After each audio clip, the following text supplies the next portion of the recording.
பேசு தமிழா பேசினர்களுக்கு வணக்கம்.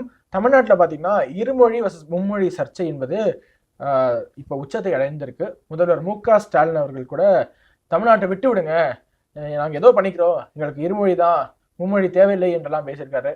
அன்பில் மகேஷ் பொய்யாமொழி அவர்கள் செம்மொழி இருக்க மும்மொழி எதற்கு என்றெல்லாம் போஸ்டர் எடுத்து ஷேர் பண்ணியிருக்காரு.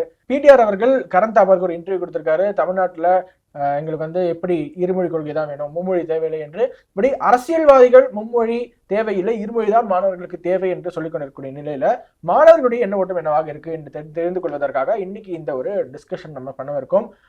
நமக்கு முன்னாடியே அறிமுகமான யுவராஜ் அவர்கள் ஏபிபியினுடைய நார்த் தமிழ்நாட்டினுடைய ஸ்டேட் செக்ரட்டரி. அகில பாரதிய வித்யார்த்தி பரிஷத் என்பது அனைவருக்குமே தெரியும், ஒரு மாணவர் அமைப்பு. ஸோ அதனுடைய north Tamil Nadu state secretary Yuvaraj. அடுத்து சூர்யா ஏபிபியினுடைய தென் தமிழகத்தினுடைய ஸ்டேட் செக்ரட்டரியாக மாநில செயலாளராக இருக்கிறாரு. அடுத்தாக காவ்யா அவர்கள் நம்மளோட இணைஞ்சிருக்காங்க. அவங்க ஏபிபியினுடைய ஒரு விங், ஃபோர்த் லாஸ் அப்படின்னு சொல்லுவாங்க, forum for Tamil Nadu law students என்று, அதனுடைய மாநில ஒருங்கிணைப்பாளராக, குறிப்பாக சட்டக்கல்லூரி மாணவர்களுக்கு என்று அந்த ஒரு அமைப்பு, அதனுடைய மாநில ஒருங்கிணைப்பாளராக இருக்காங்க. அனைவருமே இங்க சட்ட மாணவர்கள், சட்டம் படிக்கக்கூடிய மாணவர்கள். ஸோ இன்னுமே இதை சட்டப்பூர்வமாக அணுகக்கூடிய திறன் படைத்தவர்கள், தமிழ்நாடு முழுக்க பல்வேறு மாணவர்களோட உரையாடக்கூடிய ஒரு வாய்ப்பு படைத்தவர்கள். ஸோ அவங்களோட இந்த உரையாடல் நிகழ்த்துவதில் பயனுள்ளதாக இருக்கும்னு நினைக்கிறேன். முதல்ல யுவராஜோட ஆரம்பிக்க நினைக்கிறேன். யுவராஜ், உங்களுக்கே தெரியும், தமிழ்நாட்டில் இப்போது இருமொழி வர்சஸ் மும்மொழி அப்படிங்கிற சர்ச்சையில மாணவர்களுக்கே இருமொழி தான் வேணுங்கிறாங்களாம், மாணவர் யாரும் மும்மொழி வேணாங்கிறாங்களாம். நீங்க பார்த்த வரை மாணவர்கள் என்ன சொல்றாங்க? ஏன்னா இந்த மாதிரி ஒரு விவாதத்தில் பங்கு பெறதுக்கு வித்யார்த்தி பரிஷதை விட்டால் தமிழ்நாட்டில் ஒரு அமைப்பு இல்லை அப்படின்னு நான் நினைக்கிறேன். ஏன்னா மாணவர்களோட தொடர்ந்து கலந்துரையாடி அவர்களோட தோளோடு தோல் நிற்கக்கூடிய ஒரு அமைப்பாக எப்போவுமே வித்யார்த்தி பரிஷத் இருந்திருக்குது. நீங்கள் எந்த பொது பிரச்சனையாக இருந்தாலும் சரி, மாணவர்களுடைய பிரச்சனையாக இருந்தாலும் சரி, தமிழ்நாட்டின் நலனில் மாணவர்களை ஈடுபடுத்துவதில், அதனுடைய மேம்பாட்டில் மாணவர்களை ஈடுபடுத்துவதில் வித்யார்த்தி பரிஷத் என்றைக்குமே ஒரு சிறந்த அமைப்பாக விளங்கி இருக்குது. குறிப்பாக அரசியல் அமைப்பு சாராமல் இந்த மும்மொழி கொள்கை, இந்த மாதிரி பிரச்சனைகள்லாம் நீங்கள் பார்த்தீங்கன்னா நமக்கு எல்லாருக்குமே தெரியும். தேசிய கல்விக் கொள்கை 2020 தான் இந்த மும்மொழி கொள்கை, இந்த மாதிரி விஷயங்கள்லாம் ஆரம்பிக்குது. 2020 வந்த விஷயத்தை இப்போ இவங்க போராடுறதோட குறிப்பான காரணம் என்னன்னு பார்த்தீங்கன்னா, அடுத்த ஒரு வருஷம் இருக்கக்கூடிய எலெக்ஷன் தான். வேற எதுவும் உப்பு சப்பு இல்லாத காரணங்கள் மாதிரி இந்த மாதிரி மும்மொழி கொள்கை, ஹிந்தி திணிக்கிறாங்க, இந்த மாதிரி 1960 பயன்படுத்தின அதே ஸ்ட்ராட்டஜியை இப்ப பயன்படுத்தலான்னு நினைக்கிறாங்க. 1960 இந்திரா காந்தி அவர்கள் கொண்டு வந்த தேசிய கல்விக் கொள்கையை இவங்க எதிர்த்து, அந்த மும்மொழி கொள்கையை எதிர்த்ததுக்கு காரணம் என்னன்னா, 3வது மொழியாக கட்டாயம் ஹிந்தி தான் படிக்கணும் அப்படின்னு சொல்லி இந்திரா காந்தி அம்மையார் அவர்கள் சர்வாதிகாரத்தை இதுலயும் காமிச்சாங்க. அதனால அப்போ அதுக்கான அந்த இவங்க செய்த அந்த போராட்டங்கள்லாம் எடுபட்டது. இன்னைக்கு 3வது மொழி மாணவர்கள் எந்த மொழி வேணா படிக்கலாம் அப்படின்ற ஒரு சுதந்திரத்தை மாணவர்கள் கொடுத்து அதற்கு வாய்ப்பு ஏற்படுத்தி கொடுக்க வேண்டியது அரசாங்கத்தினுடைய கடமை, மாநில அரசாங்கத்தினுடைய கடமை. நான் 3 மொழி படிக்கணும்னு நினைக்கிறேன்னா எனக்கு அதுக்கான வாய்ப்பு ஏற்படுத்தி கொடுக்க வேண்டியது அரசாங்கத்தினுடைய கடமை. அந்த விஷயத்த தேசிய கல்விக் கொள்கை சொல்லுது. இதை இவங்க ஏதோ ஹிந்தி திணிப்பது மாதிரியும், தேசிய கல்விக் கொள்கை ஏதோ மாணவர்களுக்கு எதிரானது மாதிரியும் ஒரு கண்ணோட்டத்தை முன்னாடி வச்சு 1960 செத்து போன டெக்னிக்கை இன்னைக்கும் உயிர் கொடுக்கலான்னு ட்ரை பண்ணியிருக்காங்க. அது வேலைக்கு ஆகலன்னு தான் நம்ம தமிழ்நாட்டில் பார்க்குறோம். இப்போ மாணவர்கள், பல்வேறு விதமான மாணவர்கள், அவர்களுடைய எண்ண ஓட்டம் என்னவாக இருக்கிறது தமிழ்நாட்டில்? குறிப்பாக அவங்க உங்கள்கிட்ட மும்மொழி எங்களுக்கு வேண்டாம் அப்படின்னு சொல்றாங்களா? நான் எந்த அரசு பள்ளிக்கு வேணாலும் நம்ம போகலாம், வாங்க அங்க பயிலக்கூடிய ஓப்பன் சேலஞ்ச், எந்த அரசு பள்ளிக்கு வேணாலும் நம்ம போகலாம். அங்க பயிலக்கூடிய மாணவர்கள் எங்களுக்கு இன்னொரு மொழி கத்துக்கிறதுக்கு விருப்பம் இருக்குது, அதுக்கான வாய்ப்பை இந்த அரசு ஏற்படுத்தி கொடுக்க மாட்டேதுன்றதா அவங்களோட நன்மையில வீடியோ எல்லாம் வெளியே இருந்தது. அரசு பள்ளியில படிக்கக்கூடிய மாணவிகள் ஒரு 3 பேர் சேர்ந்து, நாங்க இன்னொரு மொழி கத்துக்குன்னா உங்களுக்கு ஏன் அது பிடிக்கல, நாங்க கத்துக்கிறதுக்கு விருப்பமா இருக்கோம், எங்களுக்கு அதுக்கான வாய்ப்பை ஏற்படுத்தி கொடுங்க, எங்களை படிக்க விடுங்க அப்படின்லாம் சொல்லி மாணவிகள் பேசியிருந்த வீடியோ அண்மையில வைரல் ஆயிருந்தது. இந்த ஒரு பக்கம் இவங்க போலியா பணம் கொடுத்து ரோட்ல கோலம் போடுற, இந்தி திணிப்பை எதிர்த்து கோலம் போட்டுட்டு இருக்கிற நேரத்துல ஒரு பக்கம் அரசு பள்ளியில் இருக்கக்கூடிய மாணவர்கள் எங்களுக்கு இன்னொரு மொழி படிக்கணும்னு ஆசையா இருக்கு, படிக்கிறதுக்கான வாய்ப்பு ஏற்படுத்தி கொடுங்க அப்படின்னு கேட்க தான் செய்யறாங்க. ஓகே, இப்போ நம்ம தேசிய கல்விக் கொள்கையினுடைய ஃபைனல் டிராஃப்டே வச்சிருக்கோம்னு நினைக்கிறேன். அதுல இருந்து நம்ம விரிவாக பேசுவோம். அதற்கு முன்னாடி நான் காவியாட்டு இருந்து இதை தொடங்கலாம்னு நினைக்கிறேன். அதாவது நீங்க ஒரு அரசு பள்ளியில படிச்ச ஒரு மாணவி, கன்னியாகுமரி மாவட்டத்துல, ரொம்ப ஒரு ரிமோட் பார்ட். நீங்க சொல்லுங்க, உங்களோட படிச்ச மாணவிகளாக இருக்கட்டும், இல்ல இப்போது உங்களோட பழகக்கூடிய மாணவர்கள் இல்ல மாணவிகள், என்ன அவங்களுடைய கருத்து என்னவாக இருக்கு, குறிப்பாக அரசு பள்ளி மாணவர்களுக்கு? அதாவது நான் இங்க என்னுடைய கருத்தை ஒரு ஆதங்கமா தான் வெளிப்படுத்துறேன். ஏன் அப்படின்னா, நாங்க படிக்கிறதுக்கு எங்களுக்கு 2 இதுதான், ஒன்னு இங்கிலீஷ், ஒன்னு தமிழ். இப்போ இங்கிலீஷ் மீடியம் சொன்னாங்க, இங்கிலீஷை கொண்டு வந்து தமிழ் மீடியமே காணாமாக்கிட்டாங்க. அப்போ இப்படி இந்த பிரச்சனை போயிட்டு இருக்கு. அதுக்கப்புறம் என்னன்னா, எனக்கெல்லாம் ஆசையா இருக்கும், இன்னொரு மொழி படிச்சா நல்லா இருக்குமே, வெறும் தமிழ் இங்கிலீஷ் மட்டும் தான் இருக்கு, இன்னொரு மொழி படிச்சா நல்லா இருக்கும் அப்படின்ற ஒரு ஆதங்கம் கண்டிப்பா இருக்கு. இங்க இந்த தமிழ்நாட்டுக்கு அப்பான்னுலாம் சொல்லிட்டு இருக்காங்க. தமிழ்நாட்டுக்கு அப்பா, தமிழ்நாடு அப்பா, என்னை வந்து எல்லாருமே அப்பான்னு கூப்பிடுவாங்க அப்படின்ட்டு.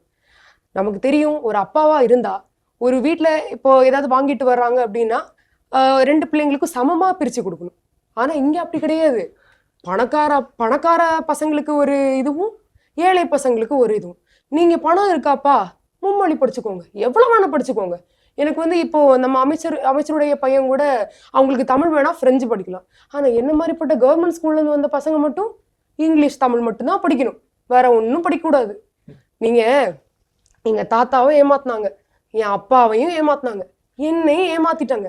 இது என்ன நியாயம் எனக்கு புரியல. அவங்க யாரு சொல்றதுக்கு? இது வந்து ஒரு அரசு பள்ளியில படிக்கக்கூடிய எல்லாருக்குமே இருக்கக்கூடிய ஒரு ஆதங்கம். அவங்க யாரு சொல்றதுக்கு? அவங்க பசங்க மட்டும் எந்த ஸ்கூல்ல வேணா படிச்சுக்கலாம், என்ன மொழி வேணா படிச்சுக்கலாம். ஆனா என்ன மாதிரி சாதாரண இருக்கக்கூடிய பணமே இல்லாத ஒரு ஆளு கவர்மெண்ட் ஸ்கூல்ல போய் சேர்ந்து அவங்க என்ன சொல்றாங்களோ அதை மட்டும் தான் செய்யணும். எனக்கு ஆசையா இருக்கும், அவங்க கவர்மெண்ட் ஆஃபர் பண்ணியாச்சுன்னா, ஒரு ஹிந்தி கிளாஸ் ஏதாவது வச்சாச்சுன்னா நம்மளும் போய் படிக்கலாமே. எங்க ஆங்கில மொழி, அதாவது அந்நிய மொழி, அதை வந்து கட்டணம் இல்லாம நாங்க படிக்கிறோம். ஒரு இந்திய மொழியை கட்டணம் கொடுத்து வெளியில படிக்க வைக்கிறாங்க. அதுக்கு காரணம் யாரு? இந்த அரசு. அப்போ இந்த மாதிரி நேஷனல் எஜுகேஷன் பாலிசி அவங்க கொண்டு வரது மூலமா இவ்வளவு எங்களை மாதிரிப்பட்ட அரசு பள்ளிகள்ல இருக்கக்கூடிய குழந்தைகள் வந்து அவங்களுக்கு பிடிச்ச பாடத்தை படிக்கிறாங்க. ஒரு சில பேர் அரசு பள்ளியில பயிலக்கூடிய மாணவர்களை சிறுமைப்படுத்துறது நம்மளால பார்க்க முடியுது. அதாவது அவர்களுக்கு அவ்வளவு கெப்பாசிட்டி இருக்காது படிக்கிறதுக்கு. என்னன்னா பல கட்சிகளுடைய அபிஷியல் ஸ்போக்ஸ் பர்சனே பேசுறதை நம்மளால பார்க்க முடியுது. கெப்பாசிட்டி இல்லைன்னு இல்லை, நாங்களுமே அவங்கள மாதிரி திறமையான மாணவர்கள் தான். எங்கள்கிட்ட பணம் இருந்தா நாங்க பிரைவேட் ஸ்கூல்ல போய் சேர்ந்து அப்ப அவங்களுக்கு ஈக்குவலா வந்திருக்கலாமே. எங்களாலே வர முடியுங்க. நானும் சாதாரண ஒரு கவர்மெண்ட் பள்ளியில இருந்து இங்க வந்தவங்க தான், எங்களாலே வர முடியும்.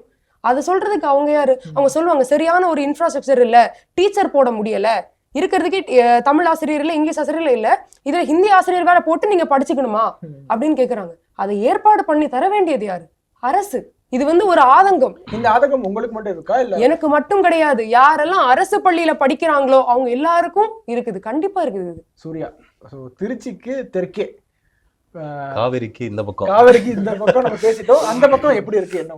என்ன ஓட்டம் என்ன இருக்கு அப்படின்னு பார்த்தோம்னா, அனைத்து மாணவர்களுக்கும் 3வது ஒரு லாங்குவேஜ் படிக்கணும் அப்படிங்கிற ஒரு ஆர்வம் இருக்குது. குறிப்பா இது என்ன இருக்குது அப்படின்னா, அரசு பள்ளி, அரசு உதவி பெறும் பள்ளி, அவங்க ஒரு படிக்க முடியாத ஒரு சூழல் இருக்குது. பணம் இருந்துச்சுன்னா நாங்க வந்து 3rd லாங்குவேஜா படிச்சிருப்போம். இன்னொரு வெக்கக்கேடான ஒரு சூழல் பார்த்தோம் தமிழ்நாட்டுல அப்படின்னா, தமிழை படிக்காமையே நம்ம வந்து டிகிரி வர முடிச்சிடலாம். அது நம்ம எல்கேஜில இருந்தே இருக்கு.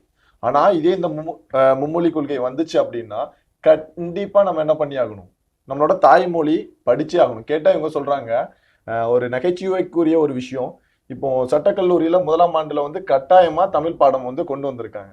இப்போ சமீப காலமா எனக்கு பாடம் எடுக்க ஆரம்பிச்சிருக்காங்க. எடுக்கும் போது என்னன்னா, நடத்த ஆரம்பிக்கிறாங்க, நிறைய ஸ்டூடெண்ட்டுக்கு எழுத தெரியல, தமிழ் எழுத தெரியல. சட்டக்கல்லூரியில 1ஆம் ஆண்டு படிக்கக்கூடிய மாணவர்களுக்கு இந்த அளவுக்கு தமிழை வளர்க்கிறோம் சொல்லக்கூடிய இந்த சில மாடல் அரசுகள்லாம் என்ன மாதிரி இருக்கு? திராவிட மாடல் அரசு தான். விடியாத அரசு என்ன பண்ணிட்டு இருக்குன்னா, இப்படி தமிழை வச்சு அரசியல் பண்ணிட்டு இருக்காங்க. இதை குறிப்பா நம்ம பார்த்தோம் அப்படின்னா, இதுக்கு முன்னால உள்ள எலெக்ஷன்ல என்ன அரசியலை பயன்படுத்தினாங்க அப்படின்னா, நீட் அப்படிங்கிற ஒன்னத்தை வச்சு வந்து அரசியல் பண்ணாங்க. அவங்க நிறைய எலெக்ஷன் எல்லாமே பண்ணாங்க. இப்போ அந்த நீட் அப்படிங்கிற இதுவும் ஒரு போலி அப்படின்னு எல்லாரும் மாணவர்களுக்கும் தெரிஞ்சிருச்சு. இப்போ அரசு பள்ளி மாணவர்களுக்கும் நிறைய வந்துட்டாங்க, படிக்க ஆரம்பிச்சிட்டாங்க, எல்லாமே பண்ணிட்டாங்க. ஆனா அதே போல இப்போ இந்த அரசியலுக்காக, இப்போ வரப்போகக்கூடிய தேர்தலுக்காக இவங்க எடுத்திருக்கக்கூடிய ஒரு யுக்தி, இவங்க கட்சி ஆரம்பிக்கும் போது என்ன எடுத்தாங்க அப்படின்னு பார்த்தோம்னா இதே ஹிந்தியை தான் எடுத்தாங்க. இப்போ அதே மாடலை எடுத்துட்டு இருக்காங்க.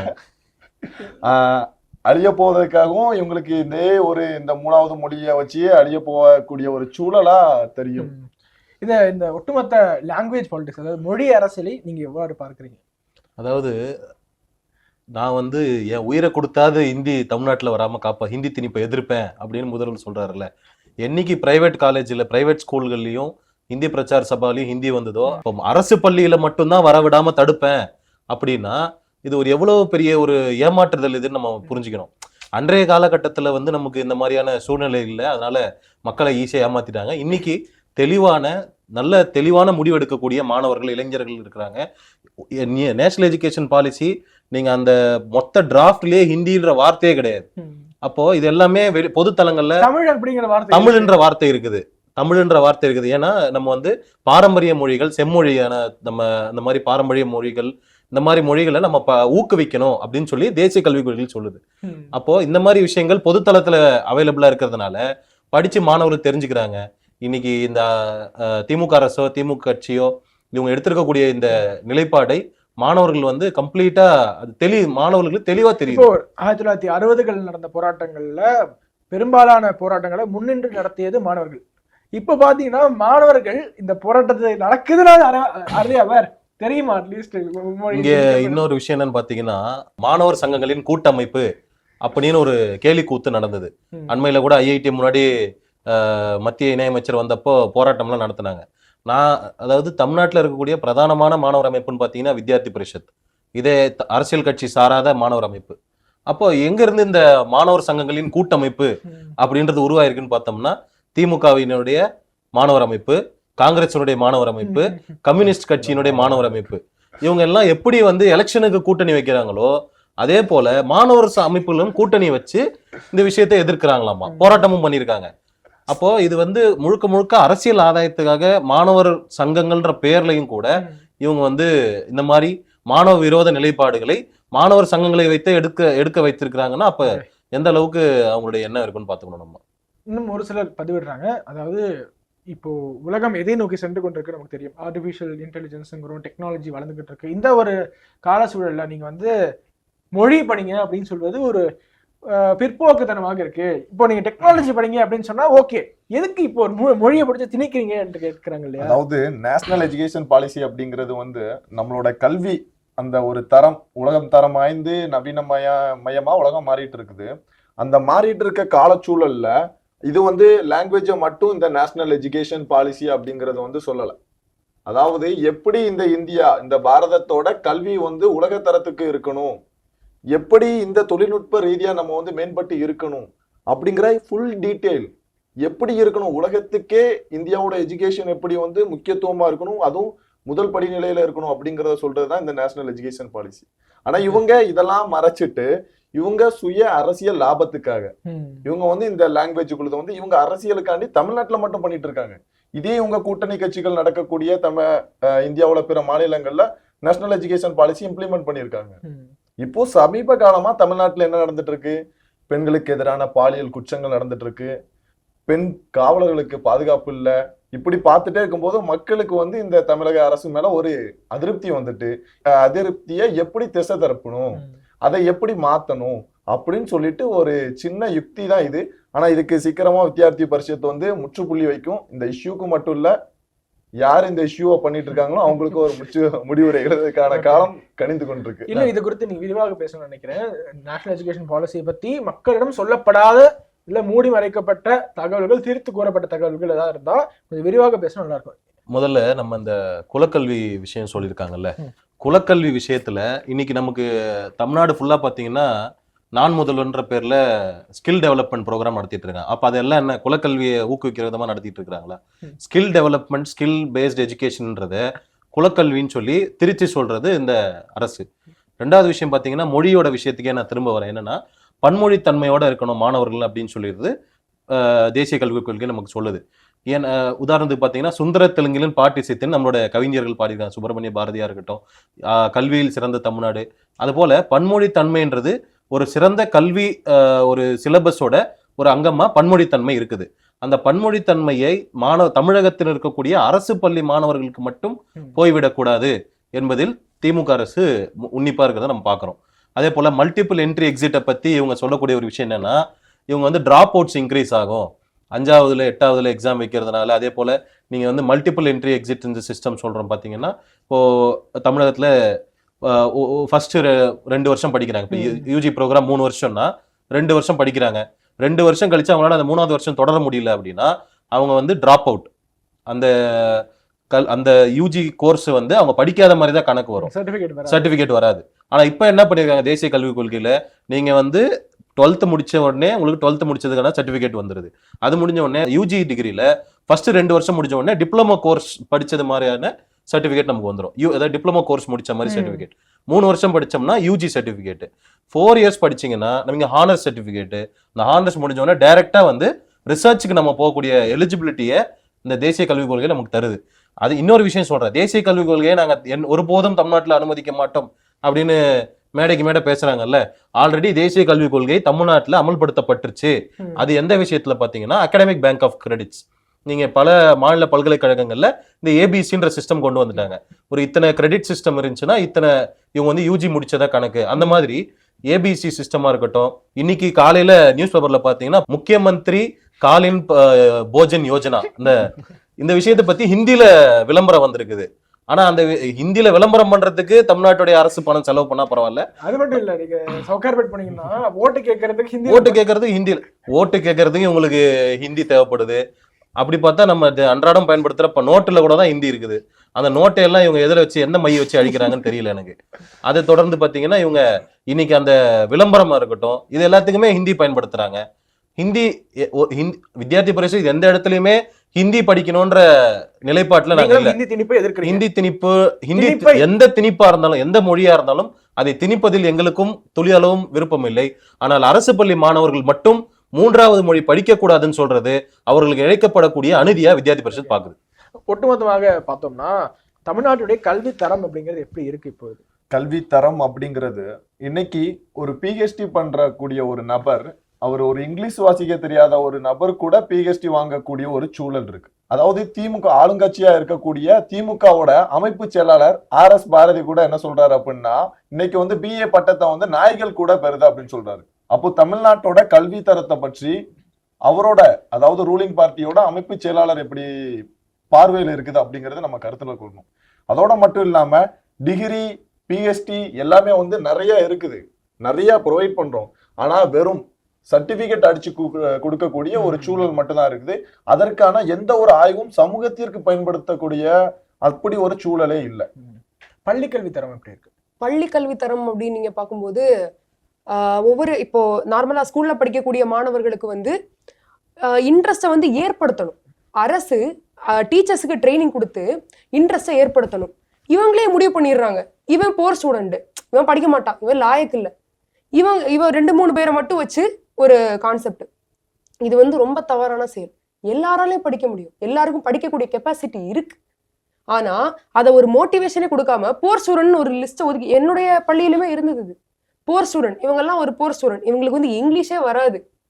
இப்போ நான் கேட்கிறேன், எத்தனை இங்க இருக்கக்கூடிய மினிஸ்டர்ஸ் இவங்க எல்லாம் இருக்காங்க இல்லையா, தமிழ் மாதங்களை சொல்லுங்க பாப்போம். தெரியாது. இல்ல எத்தனை வாழ்த்துக்கள்னு எதை சொன்னா வலதுகள்னு ஏதோ எழுதுறாங்க. அப்போ தமிழே முதல்ல ஒழுங்கா இல்லையா, இதுல இங்கிலீஷை மட்டும் நீங்க வச்சு படிச்சா போதும் அப்படின்னு என்ன விதத்துல அவங்க சொல்றாங்கன்னு தெரியல. இன்னொரு விஷயம் இது கூட நான் சேர்க்கணும்னு நினைக்கிறேன். நிறைய அரசு பள்ளிகள்ல கணிதம் சொல்லித்தரக்கூடிய ஆசிரியர்கள் இல்ல, ஆங்கிலம் சொல்லித்தரக்கூடிய ஆசிரியர்கள் கிடையாது. உதாரணம் வேணா நான் சொல்றேன். நாங்க ஏதோ நாங்க அந்த மாதிரி பேசாம உதாரணத்தோட சொல்றேன். வெள்ளானூர்னு ஒரு பகுதி இருக்கு ஆவடி பக்கத்துல, அங்க நீங்க போங்க. ஏன்னா இதெல்லாம் எப்படி தெரியும்னா, வித்யார்த்தி பரிஷத் தொடர்ந்து மாணவர்கள் மத்தியில நாங்க சென்று கொண்டே இருக்கிறோம். மாணவர்களுடைய பிரச்சனையை பொதுத்தலங்கள்ல பேசிக்கிட்டே இருக்கிறோம். அப்படி வெள்ளானூர்ல இருக்கக்கூடிய அரசு பள்ளியில, ஆதி திராவிடர் அரசு நல பள்ளியில அங்க வந்து கணிதம் சொல்லித்தரக்கூடிய ஆசிரியர் கிடையாது. வித்யார்த்தி பரிஷத் என்ன பண்ணோம், பக்கத்துல இருக்கக்கூடிய வேல்டெக்ன்ற யூனிவர்சிட்டி இருக்குது, அந்த யூனிவர்சிட்டியில இருந்து வித்யார்த்தி பரிஷத்தினுடைய காரியகர்த்தர்கள் இங்க 2 மணி நேரம் போயிட்டு மேக்ஸ் சொல்லி தர்றது, இங்கிலீஷ் சொல்லி தர்றதுக்கான முயற்சிகளை நாங்க எடுத்துட்டு இருக்கிறோம். அப்படி அரசு பள்ளிகளுக்கு இந்த மாதிரி தமிழ்நாடு மொத்தம் பாத்தீங்கன்னா கிட்டத்தட்ட 250 பள்ளிகளுக்கு மேல எங்க வந்து தேவைகள் இருக்குதோ, முக்காவாசி எந்த பள்ளியிலுமே கூட ஆங்கிலமோ அல்லது கணிதமோ சொல்லித்தரக்கூடிய, குறிப்பா பாத்தீங்கன்னா நடுநிலை பள்ளிகள்ல, உயர்நிலை பள்ளிகள்ல ஓரளவுக்கு மற்ற சப்ஜெக்ட் எடுக்கக்கூடியவங்களை வச்சு எடுத்து அட்ஜஸ்ட் பண்ணிடுறாங்க. ஆனா நடுநிலை பள்ளிகள்ல இந்த மாதிரி ஒரு அவல நிலை தொடர்ந்து இருந்துட்டே இருக்குது. அதை தீர்க்கிறதுக்கு அரசு முன்வரலனா கூட வித்யார்த்தி பரிஷத் நாங்க எங்க மாணவர்களை வச்சு என்ன முயற்சி பண்ண முடியும் பண்ணிட்டு இருக்கோம். இந்தியாவில் நாங்க நம்பர் 1 அப்படிங்கிறாங்க. அதுக்கு ஒரு சிறந்த எடுத்துக்காட்டா பார்த்தோம்னா, இப்போ சமீபமா 12ஆம் வகுப்பு தேர்வு நடந்துச்சு. அந்த தேர்வுல தமிழ் பாடத்துல எத்தனை பேர் அந்த தேர்வை எழுதுனாங்க? எத்தனை பேர் எழுதாம போனாங்க அந்த எண்ணிக்கையை பார்த்தோம்னா மிக அதிக அளவுல 11,000 நபர்கள் அவ்வளவு நபர்கள் இருக்காங்க. அதுல வேற தமிழ்நாட்டோட சிஎம் வந்து ஒரு மாவட்டத்துக்கு போயிருந்தாரு. அப்போ வந்து ஒரு கடைசி மாணவர் தட்டியும் நான் போகல அப்படின்ட்டு, அதாவது நான் அந்த என்னோட இடத்த விட்டு நான் போகல, என்னோட பயணத்தை அன்னைக்கு சுற்றுப்பயணத்தை நான் மேற்கொள்ளலாம் சொன்னாங்க. அப்ப அந்த மாவட்டத்துல என்ன ஒரு மாணவர் கூட, அதுல வந்து இப்ப 11,000 மாணவர்ல ஒருத்தர் கூட அந்த மாவட்டத்துல இல்லாம இருந்தாரா? பார்க்கும்போது என்னன்னா இவங்க வெறும் வெற்றி விளம்பரம் தான். கல்வி தரம் அப்படிங்கிறது வந்து மிகவும் ஒரு மோசமான சூழ்நிலை இருக்கு. 12ஆம் வகுப்பு மாணவன் தன்னோட தாய்மொழியாக தமிழ் பாடத்திலேயே அட்டன் பண்ணாம இருக்கக்கூடிய ஒரு சூழல் இருக்குன்னா எந்த அளவுக்கு தமிழ்நாட்டுல வந்து இருக்குது அப்படிங்கிறது நம்ம தமிழ்நாட்டோட கல்வி நிலைய இது பள்ளி கல்வியினுடைய நிலை. இந்த மாதிரி உயர்கல்வியோட நிலை இன்னும் மோசம். 6 வருஷமா செட் எக்ஸாம் நடத்த அண்மையில நாங்க ஒரு பிரஸ் மீட்ல கூட சொல்லியிருந்தோம்.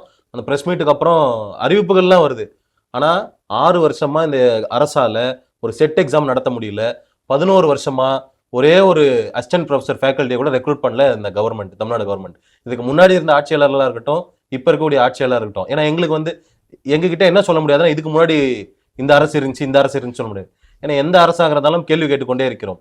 11 வருஷமா ஒரு அசிஸ்டன்ட் ப்ரொஃபசரை கூட இந்த கவர்மெண்ட் ரெக்ரூட் பண்ணல. இன்னும் இந்த பல்கலைக்கழகங்கள்ல துணைவேந்தர்கள் எத்தனை பல்கலைக்கழகம் இல்ல? இப்போ ஆல்ரெடி 6 பல்கலைக்கழகங்கள்ல துணைவேந்தர் இல்ல. இன்னும் ஒரு மாசம் வெயிட் பண்ணீங்கன்னா 11ஆக இந்த எண்ணிக்கை உயரும். அப்பயும் இந்த அரசு என்ன பண்ணும்?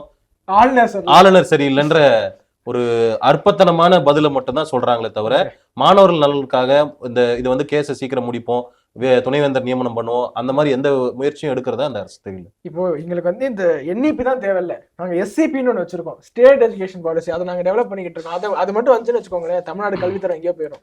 எஸ்சிபில இருக்கிறது எல்லாமே பாத்தீங்கன்னா இதுல இருக்கிறது தான். என்இபில இருக்கக்கூடிய விஷயங்களை பேரை மாத்திட்டு இந்த பக்கத்தை எடுத்துட்டு அப்படியே இது என்ன எஸ்ஸா மாத்தி ஒரு இது ரெடி பண்ணிருக்காங்க. அதுல வந்து பாத்தீங்கன்னா இந்த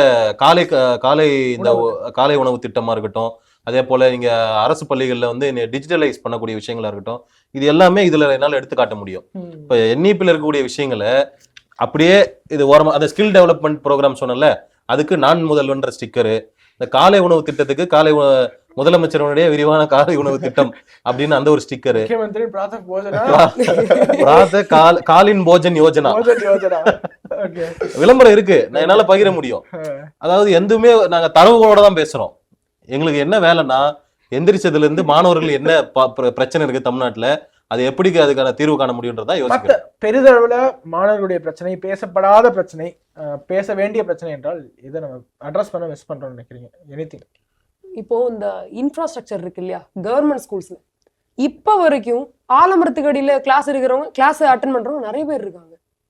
நாங்க வந்து இதுக்கு இவ்வளவு கோடி ஒதுக்குறோம், எங்கேயா ஒதுக்குறீங்க? ஒன்னும், அதாவது நாங்க சில பள்ளிகள்ல, பக்கத்து பள்ளிகள்ல எல்லாம் தலைக்கு இவ்வளவு ரூபாய் 150 ரூபாய் கொண்டு வந்துருங்கப்பா, நம்ம வந்து பில்டிங் கட்ட போறோம் அப்படின்னு வாங்குறாங்க, கலெக்ட் பண்ணி வாங்குறாங்க. அப்போ கடைசியில கட்டுறாங்களா என்றது கேள்விக்குறிதான். ஒரு 10 வருஷம் கழிச்சு வேணா போய் பார்க்கலாம், கட்டியிருப்பாங்க. அதாவது 150 ரூபாய் இவ்வளவு ரூபாய் கலெக்ட் பண்ணி வாங்குறாங்க இல்லையா, இது யாரோட வேலை? இதெல்லாம் கட்டித்தர வேண்டியது யாரோட வேலை? பள்ளிக்கல்விக்காக ஒதுக்கப்படக்கூடிய நிதி என்பது பெரும்பாலும் சம்பளத்திற்கும் ஓய்வூதியத்துக்கும் போயிருது, அதனால எங்களால கட்ட முடியல அப்படிங்கிறாங்க. அதாவது நேஷனல் ஆவரேஜ்னு சொல்லுவாங்க. பள்ளிகளுக்காக, கல்வித்துறைக்காக, குறிப்பா கல்வித்துறைக்காக மற்ற மாநிலங்கள் ஒதுக்கக்கூடிய நேஷனல் ஆவரேஜ்னு சொல்லி பார்த்தோம்னா 13%. அப்படின்னா ஸ்டேட் பட்ஜெட், ஸ்டேட்டோட பட்ஜெட்ல மற்ற மாநிலங்கள் எல்லாம் ஒதுக்கக்கூடிய நிதி அப்படி பார்த்தோம், அதோட ஆவரேஜ், ஆல் இந்தியாவோட ஆவரேஜ் பார்க்கும்போது 13%. அந்த 13%ஓட ஒரு 0.1% கம்மியாக தான் தமிழ்நாடு ஒதுக்கிட்டு இருக்காங்க. அதனால நாங்க கல்விக்கு முக்கியத்துவம் கொடுக்குறோம். இந்த மாதிரி ரீல் எல்லாம் வந்து வேற யாருக்கு நீங்க மத்த மாநிலங்கள்னு சொன்னதுனால இந்த கேள்வியை முன்வைக்கிறேன். யூபியை பாரு, பீகாரை பாரு, அங்க எப்படி இருக்கான் பாரு, இங்க எப்படி இருக்கான் பாரு. நீங்க யூபியோ பீகாரோ வந்து நீங்க வந்து அவங்க வந்து சொல்லிக்கல நாங்க அமெரிக்காவோட போட்டி போடுறோம்னு சொல்லிட்டு. திராவிட மாடல் தானே நாங்க அமெரிக்காவோட போட்டி போடுறோம், சிங்கப்பூரோட போட்டி போடுறோம். அப்ப போட்டி போடுறோம். நீங்க இப்ப நான் என்ன கேக்குறேன்னா, நீங்க வந்து சொல்லல அரசு கிட்ட நிதி இல்ல, நாங்கள் கையாலாகாத அரசு அப்படின்னு நீங்க சொல்லிட்டீங்கன்னா அப்ப நாங்க கேள்வி கேட்க போறது கிடையாது. நாங்கள் வந்து எல்லாத்துக்குமே எல்லாம் கொடுக்கக்கூடிய அரசு, அமெரிக்காவோட போட்டி போடுறோம், சிங்கப்பூரோட போட்டி போடுறோம்னு சொல்லும் போதுதான் எங்களுக்கு இந்த மாதிரி கேள்வி எல்லாம் எழுது. அப்போ அமெரிக்காவோட சிங்கப்பூரோட போட்டி போடக்கூடிய ஒரு அரசு, ஒரு ஆற்றல் மிக்க அரசு இங்க இருக்கும்போது ஆலமரத்துக்கு அடியில மாணவர்கள் உட்கார்ந்து படிக்கக்கூடிய அவல இன்னைக்கும் தமிழ்நாட்டுல இருக்குது. அதோட மட்டும் இல்ல, இவங்க வந்து பீகார், உத்தரப்பிரதேஷ் இந்த விஷயங்கள்லாம் பேசிட்டு இருக்காங்க. அதோட கல்வித்தரம் இதற்கு முன்னால எப்படி இருந்துச்சு, இப்போ எப்படி உயர்ந்துட்டு இருக்கு? தமிழ்நாடு வந்து எல்லாத்துக்குமே ஒரு முன்னோடி மாநிலமா இருந்துச்சு, இல்லைங்கிறத நாங்க வந்து எப்பவுமே சொல்லுவோம். ஆனா இன்னைக்கு உயர்ந்த இடத்துல இருந்த தமிழ்நாட்டோட நிலைமை யாரு கீழே கொண்டு வந்துட்டு இருக்கா, அதோட தரம் எப்படி இருக்குது அப்படின்னு பார்த்தோம்னா, நான் ஏற்கனவே நிறைய வாட்டி சொல்லியிருக்கேன், இவங்க வந்துதான் ஏதோ கல்வியை உயர்த்தின மாதிரி பேசுறாங்கல்ல. கல்வியில் சிறந்த தமிழ்நாடுன்னு பாரதியார் சொல்லியிருக்காரு. இப்ப பாரதியார் காலத்துல இருந்தே தமிழ்நாடு கல்வியில் சிறந்து விளங்கி கொண்டிருக்கிறதே தவிர இவர்கள் வந்துதான் ஏதோ கல்வியை தூக்கி நிமிர்த்தியது போல பேச வேண்டாம். அதே போல தமிழ்நாட்டோட ரெக்கார்டு இருக்கும்ல, இதுக்கு முன்னாடி இருந்த ரெக்கார்டை விட இப்ப குறைஞ்சிட்டு இருக்குதான் நாங்க தொடர்ந்து குற்றம் சாட்டிட்டு இருக்கிறோம். இந்த கிராஸ் என்ரோல்மெண்ட் ரேஷியோல இந்தியாவில் நம்பர் 1 நாங்க தான் அப்படிங்கிறாங்க. அதோட நிலை என்ன உண்மையான ஸ்டாட்ஸ்? இல்ல அதுதான் நான் கடந்த முறையும் இதுதான் சொல்லியிருந்தேன். இதுக்கு முன்னாடி தமிழ்நாட்டுல உதாரணத்துக்கு 50,000 பேர் PhDல சேர்ந்திருந்தாங்க அப்படின்னா, 25,000 பேர் சேர்ந்திருந்தாங்கன்னா இந்த வருஷம் அது 24,000 குறைஞ்சிருக்குது. இதுக்கு அடுத்த கடந்த வருஷம் 24,000, அதுக்கு முன்னாடி 27,000. அப்போ தமிழ்நாட்டோட உங்களுடைய வாதம் என்பது தமிழ்நாட்டுல கொஞ்சம் கொஞ்சமாக கல்வித்தரம் குறைந்து கொண்டிருக்கு, மற்ற மாநிலங்கள் கொஞ்சம் கொஞ்சமா இன்க்ரீஸ் ஆயிட்டு இருக்குது. அவங்க ஆல்ரெடி இருந்ததுல இருந்து உயர்ந்து கொண்டு வருகிறார்கள். தமிழ்நாட்டுல ஆல்ரெடி நல்லா இருந்த ஒரு கல்வி தரம்ன்றது அது தமிழ்நாட்டோட ஹிஸ்டரி ரெக்கார்டு இருக்கும்ல, தமிழ்நாட்டோட ரெக்கார்ட்ஸோட கம்பேர் பண்ணும்போது இன்னைக்கு தரம் குறைஞ்சிட்டு இருக்குன்னு நம்ம சொல்றோம். அதாவது கல்வி தரம் வந்து உயர்ந்தா சொன்னாங்க இல்லையா, கல்வி தரம் உயரல, போதை தரம் உயர்ந்திருக்கு. இந்த ஸ்கூல்ஸ் காலேஜஸ் எல்லாம் நல்ல ட்ரக்ஸ் முட்டாய் வழியா வந்து இதை விக்கிறது, அது வேணா உயர்ந்திருக்குன்னு சொல்லாமே தவிர்த்து ரொம்ப வெடிப்படியா இருக்கா. கண்டிப்பா அப்படி கிளாஸ்ல போட்டு வந்து டீச்சரை அடிக்கிற லெவலுக்கு இருக்காங்க அப்படின்னா இவருடைய கல்வி தரம் இல்ல போதை தரம் எப்படி இருக்குன்னு நீங்க பாக்கணும். சட்டக்கல்லூரிகள் எப்படி இருக்கு இந்த போதை தரம்? சட்டக்கல்லூரிகள்ல வந்து கண்டிப்பாக இருக்கும், எல்லா இடத்துலயுமே இருக்கு. சட்டக்கல்லூரின்றதை தாண்டி நீங்க தமிழ்நாட்டுல ஒரு போதைப் பொருள் தடுப்பு அதிகாரி அப்படின்ற பேர்ல யாராவது இருந்தாங்க, உண்மையிலேயே இருந்தாங்கன்னா எங்களோட வர சொல்லுங்க, நாங்க கூட்டு போய் காட்டுறோம். எந்த ஒரு அரசு கல்லூரி அல்லது எந்த கல்லூரியினுடைய கழிவறையிலுமே இங்க நீங்க போதைப் பொருளுடைய மிச்சங்கள் இல்லாம இருந்துச்சுன்னா அப்போ அவங்க தமிழ்நாட்டுல போதையை நாங்க கட்டுக்குள் கொண்டு வரோம், போதை தடுப்பு அதிகாரி அப்படின்னு அவங்க சொல்லிக்கிறதுல ஒரு நியாயம் இருக்குது. நீங்க சர்வசாதாரணமா எல்லா கேம்பஸ்லயுமே ட்ரக்ஸ் இருக்கும்போது இது பரவலா பேசப்படுற மாதிரி திமுக ஆட்சிக்கு வந்த பிறகு அதிகரிச்சிருக்கா? அதாவது இப்ப பாத்தீங்கன்னா திமுக தலைவர்கள் அவங்களுடைய மேற்பார்வையில இது நடக்க ஆரம்பிச்சிருக்குது. குறிப்பா ஆட்சியில் இருக்கவங்களுடைய மேற்பார்வையில் நீங்க ட்ரக் விற்கிறான் அல்லது ட்ரக் மாஃபியா அப்படின்னு கைது செய்யப்படுறவங்களோட பாத்தீங்கன்னா ஏதோ ஒரு அமைச்சருடையோ ஏதோ ஒரு திமுக முக்கிய தலைவருடையோ அவங்களுடைய புகைப்படங்கள் வெளியாகும் போது எங்களுக்கு பயமா இருக்குது. அப்போ இது எல்லாமே அரசினுடைய முக்கிய தலைவர்கள், அரசியல் கட்சியினுடைய முக்கிய தலைவர்கள், ஆட்சியில் இருக்கக்கூடியவங்களோட அனுமதியோடதோ அல்லது அவங்களுடைய மேற்பார்வையில தான் இது நடக்குதோ. நம்ம ஜாஃபர் சாதிக் அவர்கள் கைதாகும் போது முக்கியமான தமிழ்நாட்டுடைய டிஜிபி அவங்களோட எல்லாம் ஒரு சர்வசாதாரணமா போட்டோ எடுத்துருக்கோம். இப்ப நீங்களும் நானும் போய் டிஜிபியோட போட்டோ எடுக்க முடியாது. அப்போ அந்த அளவுக்கு இன்ஃபுளுன்ஷியலா இருந்திருக்கிறாங்கன்னும் போது அவர் இந்த மாதிரி ஒரு ட்ரக் மாஃபியால் இன்வால்வ். அப்போ அரசு, ஆட்சியாளர்கள், அதிகாரிகள் இவங்க எல்லாருடைய துணையோட தான் இந்த ட்ரக் டிஸ்ட்ரிபியூஷன் தமிழ்நாட்டில் நடக்குதோன்ற கேள்வி, பயம் எங்களுக்கு எழுது. அதாவது போதை நடமாட்டம் அப்படிங்கிறது மேல்மட்டத்துல ஒத்தல ஆளுங்கட்சியோட இப்போ ஆளுங்கட்சியா இருக்கக்கூடிய திமுக நபர்களால நடக்குது. மேல்மட்டத்துல மட்டும் இல்ல, கீழ்மட்டத்தில் நடக்குது. இதுக்கு ஒரு சிறந்த எடுத்துக்காட்டா பார்த்தோம் அப்படின்னா திருநெல்வேலியில ஒரு மாணவர்கள் ஒரு அரசு பள்ளிக்கு அருகாமையில போதைப் பொருட்கள் சுலபமா நடமாடுது. அதை நம்மளோட சகோதரர் ஒருத்தர் காவல்துறைக்கு, உளவுத்துறைக்கு வந்து தொடர்பு, அண்ணா இப்படி ஒரு விஷயம் நடக்குது அப்படின்னு காவல்துறைக்கு ஒரு தகவல் தெரிவிக்கிறாரு. தெரிவிக்கும் போது அந்த கடையில வந்து உடனடியாக ஆக்ஷன் எடுக்கிறாங்க. எடுத்த உடனே நம்ம காவல்துறை வந்து ஸ்காட்லாந்துக்கு ஈக்குவலான காவல்துறை அப்படின்னு சொல்லிட்டு ரொம்ப பெருமையா இருந்துச்சு. அதற்கு அடுத்தபடியா பார்த்தோம் அப்படின்னா அதுக்கே, அதாவது அமெரிக்க அதிபருக்கே டஃப் கொடுக்கக்கூடிய ஒரு நபரோட புகைப்படத்தை அந்த கடையில வச்சுட்டாங்க. அப்போ ஸ்காட்லாந்து போலீஸால ஒண்ணுமே பண்ண முடியல. மறுபடியும் அந்த போதைப் பொருட்களோட ஒரு நடமாட்டம் தொடர்ச்சியா நடக்குது. நானும் அதே காவல்துறையை தொடர்பு கொண்டு நான் கேட்கிறேன், அதாவது அவரோட திறமை வந்து உலகத்தரம் வாய்ந்ததா இருக்கிறதுனால எங்களால அதுக்கு ஈடு கொடுக்க முடியல அப்படிங்கிற ஒரு சூழல் வந்து போதைப் பொருட்கள் விற்பனையில கடைக்கூடியில இருக்கக்கூடிய கடையில கூட வந்து அந்த ஆளுங்கட்சியோட இது இன்ஃப்ளூயன்ஸ் இருக்குது. மும்மொழி தேவை, 3வது மொழியை ஏதேனும் ஒரு மொழியை படிக்கலாம் என்று சொல்பவர்களை நீங்கள் தமிழ் விரோதிகள் என்று சித்தரிக்கக்கூடிய ஒரு மனப்பான்மை இருக்கு இல்லையா? நீங்க வந்து 3வது மொழி பெற்றா நீ ஹிந்திக்கார கூச்சா தூக்குற, நீங்க போய் வடக்குக்கு போடா, தமிழ்நாட்டை விட்டு வெளில போடா அப்படின்னு சொல்வதை நீங்க எப்படி பார்க்குறீங்க? இப்படி இருக்கட்டு, தமிழ்நாட்டுல இருந்து போகக்கூடிய எம்பிக்களை நம்ம பார்த்தோம் அப்படின்னா ஹிந்தி தெரியுமா செலக்ட் அமைச்சர் துரைமுருகன் அவரு கூட அழகா சொன்னாரு. அத என்னன்னா இல்லட்டா நம்ம போய் இப்படிதான் பார்க்கணும், அவங்களுக்கே ஒரு கண்ணோட்டம் இருக்கு. அப்போ என்ன விஷயம் அப்படின்னா நம்ம வந்து 3வது ஒரு லாங்குவேஜ் ஹிந்தி அப்படிங்கிறது வித்யார்த்தி பரிஷத் என்னைக்குமே வந்து சொல்லலை. 3வது ஒரு லாங்குவேஜை வந்து படிக்கிறதுக்கான வாய்ப்புகளை ஏற்படுத்தி கொடுங்க. இவ்வளோ பள்ளிகள் இருக்கு, எவ்வளோ தனியார் பள்ளிகள் இருக்கு, அதுல எத்தனை பேர் எத்தனை பள்ளிகள்ல அது பணம் இருக்க பசங்க படிக்கிறாங்க. அதோட மட்டும் இல்லாம இன்னைக்கு இந்த நீங்க தமிழுக்கு விரோதின்னு சொல்லக்கூடிய நபர்கள் அவர்களோட குழந்தைகளை வந்து ஹிந்தியில படிக்க வைக்கிறாங்க.